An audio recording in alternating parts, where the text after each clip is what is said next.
This is my elderflower curd recipe, and it's luxuriously luscious and simple to make and a great way to use up your elderflower cordial.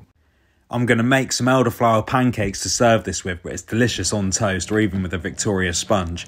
So for this all we need is some lemons, elderflower cordial, the flowers are there just for aesthetics, butter, 3 egg yolks and the zest and juice of about half a lemon. So start off by getting your eggs and elderflower cordial in a bowl, add your butter, your lemon zest and then your lemon juice as well. And this lemon juice is important. It really cuts through the sweetness of that elderflower cordial.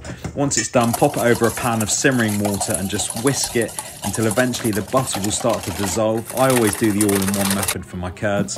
And then whisk it and whisk it and whisk it, and eventually it will start to thicken, the bubbles will disperse, and it will start to coat the back of the spoon and hold when you wipe your finger across it.